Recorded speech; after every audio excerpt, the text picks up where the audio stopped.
Everyone, we're here on, well, it's not November 8th, it is December 1st, but we are on November 8th. We're trying to catch up here. We are about 3 weeks behind, but we will get to where we need to be. We've got just the rest of this month to finish the remaining readings. So let's get after this. This is Lamentations chapter 1, James 1, 1 through 18, Psalm 119, 1 through 8, and Proverbs 27, 12. Lamentations chapter 1. How lonely sits the city that was full of people. How like a widow she has become. She who was great among the nations, she who was a princess among the provinces, has become a slave. She weeps bitterly in the night, with tears on her cheeks.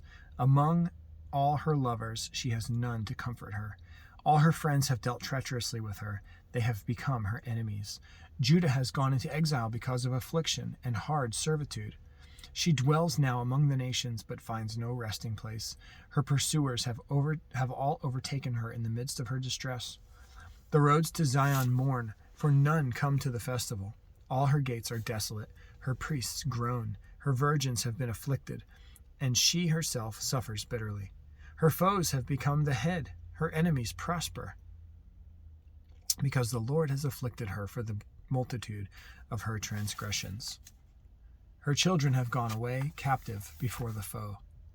From the daughter of Zion all her majesty has departed. Her princes have become like deer that find no pasture. They fled without strength before the pursuer. Jerusalem remembers in the days of her affliction and wandering all the precious things that were hers from days of old, when her people fell into the hand of the foe, and there was none to help her. Her foes gloated over her. They mocked at her downfall. Jerusalem sinned grievously. Therefore she became filthy. All who honored her despise her, for they have seen her nakedness. She herself groans and turns her face away. Her uncleanness was in her skirts. She took no thought of her future. Therefore her fall is terrible. She has no comforter. O Lord, behold my affliction, for the enemy has triumphed. The enemy has stretched out his hands over all her precious things. For she has seen the nations enter her sanctuary, those whom you forbade to enter your congregation. All the people groan as they search for bread. They trade their treasures for food to revive their strength. Look, O Lord, and see, for I am despised. Is it nothing to you, all you who pass by? Look and see if there is any sorrow like my sorrow, which was brought upon me, which the Lord inflicted on the day of his fierce anger. From on high he sent fire into my bones, and he made it descend. He spread a net for my feet. He turned me back. He has left me stunned, faint all the day long. My transgressions were bound into a yoke. By his hand they were fastened together. They were set upon my neck. He caused my strength to fail. The Lord gave me into the hands of those whom I cannot withstand. The Lord rejected all my mighty men in my midst. He summoned an assembly against me to crush my young men. The Lord has trodden as in a winepress the virgin daughter of Judah. For these things I weep. My eyes flow with tears. For a comforter is far from me, one to revive my spirit. My children are desolate, for the enemy has prevailed. Zion stretches out her hands, but there is none to comfort her. The Lord has commanded against Jacob, that his neighbors should be his foes. Jerusalem has become a filthy thing among them. The Lord is in the right, for I have rebelled against his word. But hear, all you peoples, and see my suffering. My young women and my young men have gone into captivity. I called to my lovers, but they deceived me. My priests and my elders perished in the city, while they sought some food to revive their strength. Look, O Lord, for I am in distress. My stomach churns, my heart is wrung within me, because I have been very rebellious. In the street the sword bereaves, in the house it is like death. They heard my groaning, yet there is no one to comfort me.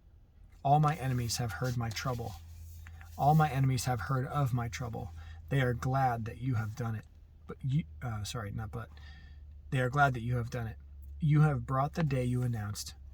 Now let them be as I am. Let all their evildoing come before you, and deal with them as you have dealt with me, because of all my transgressions. For my groans are many, and my heart is faint. All right, James 1, 1 through 18. James, a servant of God and of the Lord Jesus Christ, to the 12 tribes in the dispersion, greetings. Count it all joy, my brothers, when you meet trials of various kinds, for you know that the testing of your faith produces steadfastness. And let steadfastness have its full effect, that you may be perfect and complete, lacking in nothing. If any of you lacks wisdom, let him ask God, who gives generously to all without reproach, and it will be given him. But let him ask in faith, with no doubting, for the one who doubts is like a wave of the sea that is driven and tossed by the wind. For that person must not suppose that he will receive anything from the Lord. He is a double-minded man, unstable in all his ways. Let the lowly brother boast in his exaltation, and the rich in his humiliation. Because like a flower of the grass he will pass away. For the sun rises with its scorching heat and withers the grass. Its flower falls, and its beauty perishes. So also will the rich man fade away in the midst of his pursuits. Blessed is the man who remains steadfast under trial, for when he has stood the test, he will receive the crown of life, which God has promised to those who love him. Let no one say when he is tempted, I am being tempted by God. For God cannot be tempted with evil, and he himself tempts no one. But each person is tempted when he is lured and enticed by his own desire. Then desire, when it has conceived, gives birth to sin, and sin, when it is fully grown, brings forth death. Do not be deceived, my beloved brothers, for every good gift and every perfect gift is from above, coming down from the Father of lights, with whom there is no variation or shadow due to change. Of his own will he brought us forth by the word of truth, that we should be a kind of first fruits of his creatures. All right, Psalm 119, 1 through 8. Blessed are those whose way is blameless, who walk in the law of the Lord. Blessed are those who keep his testimonies, who seek him with their whole heart, who also do no wrong but walk in his ways. You have commanded your precepts to be kept diligently. Oh, that my ways may be steadfast in keeping your statutes. Then I shall not be put to shame. Having my eyes fixed on all your commandments, I will praise you with an upright heart. When I learn your righteous rules, I will keep your statutes. Do not utterly forsake me. Proverbs 27:12 says, the prudent sees danger and hides himself, but the simple go on and suffer for it. All right. Our next reading will be November 9th. This is Lamentations 2 and 3. James 1:19 through 27. Psalm 119, 9 through 6. And Proverbs 27:13. I'll see you in just a moment for this next reading. Have a great day.